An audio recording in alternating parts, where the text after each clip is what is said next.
तुझी पहिली रात्र सेलिब्रेट का करायची नाही? समोर ऐक, इतकी भारी गोष्ट असते ती, नवीन नातं सुरू होतं, मन जुळतात आणि ह्या सगळ्याला तू नकार देऊन टाकलास का? हे बघ, टेक्निकली ही आमची पहिली रात्र नाही. अरे पण प्रेमात पडल्यानंतरची पहिलीच रात्र आहे ना, तू नकार का दिलास हे बरोबर नाही यार. हेच बरोबर आहे. पण का? अरे का म्हणजे काय? अरे वय बघ आमचं, या वयात शोभतं का हे पहिली रात्र वगैरे सेलिब्रेट करणं आणि त्याचा एवढा गाजावाजा कशाला करायचा? हे काय केवढं फिल्मी वाटतंय हे सगळं. फिल्मी? क्या बात आहे. आणि मग काय रे, ते फिल्मी हिरो सारखं 4-4 वेळा प्रपोज करताना नाही वाटलं का हे सगळं नाही आठवलं? वय आणि फिल्मी असणं. हेच मी तुला सांगत होतो की हे सगळं बालिशपणाचं वाटतं म्हणून. समर बालिश नाही, सुंदर आहे, प्रचंड सुंदर, खूप भारी आहे. आणि मुळात ना नवरा बायकोचं नातं असं असतं ना जिथे असा बालिशपणा पण करता येतो रे, अशी हिंमत होते. तिथे कोणी जज करणारं नसतं आपल्याला. इतर नात्यांसमोर आपण नाही बालिशपणा करू शकत, पण इथे करू शकतो हक्काने. आपल्या हक्काचं नातं असतं ते. फक्त ना माणूस बायको समोरच असं वागू शकतो. आणि मुळात काय ना, तू असशील म्हातारा. स्वानंदी वहिनी म्हातारी नाहीये, ती अजून तरुण आहे, तिचा विचार करायचा ना. मग तिला काय वाटत असेल? मी म्हातारा नाहीये. आणि दुसरी गोष्ट म्हणजे स्वानंदी मॅडम खूप समजूतदार आहेत, त्यांना सुद्धा माझा निर्णय नक्की पटला असणार. अरे पण माझं ऐकून तरी घे. बस, चर्चा नको. एकतर मला ना हा डिस्कशनचा विषयच वाटत नाहीये.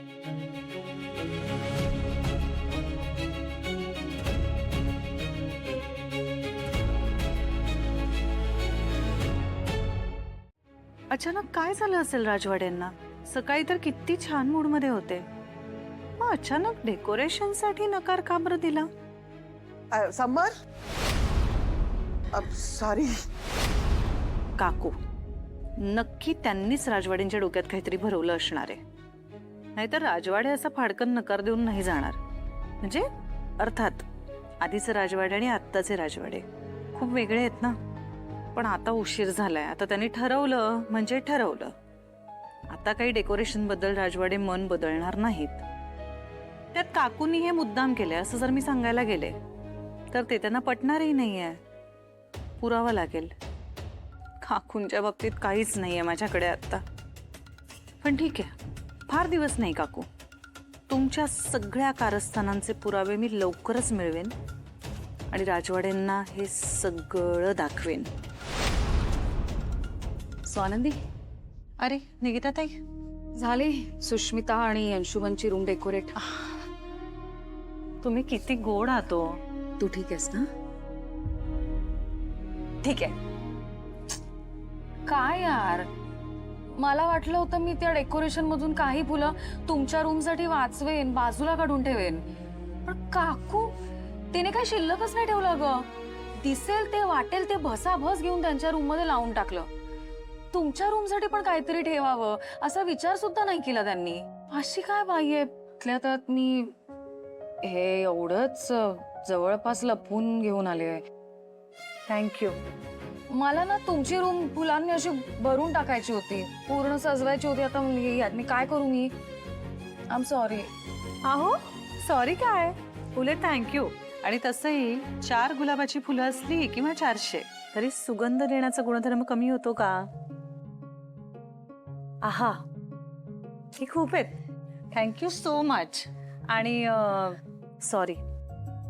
सॉरी का? तुम्ही इतक्या प्रेमाने सगळं करत होतात आणि राजवाडे त्यांनी तुमचं मन दुखावलं. ते माझं जाऊ दे ग. मी त्याच्यावर चिडले तुझ्यासाठी. त्याने तुझ्या मनाचा जराही विचार नाही केला. सरळ नको ते डेकोरेशन असं म्हणून मोकळा झाला. तू खरंच खूप ऍडजस्ट करतेस समरला.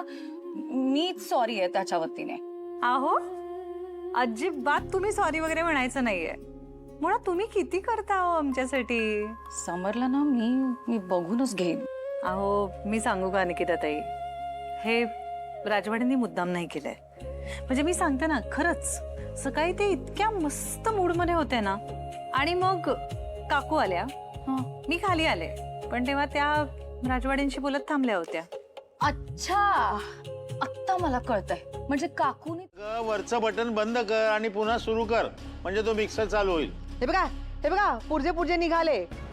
किती काळ वापरत राहायचा हा अश्मयुगातला मिक्सर. एक काम करते, मी सुष्मिताला सांगते, ती देईल मला मिक्सर. 2 तासामध्ये नवीन मिक्सर घेऊन येते की नाही बघा ती माझ्यासाठी. काही नको. असं दुसऱ्याकडून मागून घेताना तुला लाज वाटत नाही का ग? मुलीकडनं मागायला कसली लाज हो? अगं पण भिकेला लागलोय का आपण दुसऱ्यांकडे वस्तू मागायला? मग काय या वयामध्ये जाऊन तुम्ही कमवणार आहात आणि मिक्सर घेऊन येणार आहात? सुष्मिताला मागितल्यानंतर सुष्मिता देणार. आणि आता बघा सुष्मिता एकदम समजूतदार झाली आहे. पहिल्यांदा कशी ना अगदी बावळटासारखी इकडे तिकडे फिरत राहायची, काही काम नाही करायची.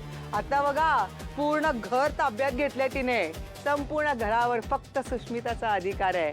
उगीच नाही तिला सगळे अधिकार दिले तिच्या सासूने आणि तिच्या आज्जे सासूने. सगळे खुश आहेत तिच्यावर. सुष्मिताच्या बाबतीत माझं तोंड उघडायला लावू नकोस. तोंड नाही उघडता ते बरं आहे. तोंड उघडल्यावर करणार तरी काय आहात? बिचारीला दोषच देणार आहात.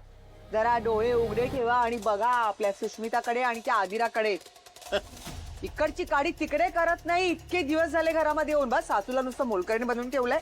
आणि सुष्मिता काय तिकडे स्वतः काम करते असं वाटतं का तुला?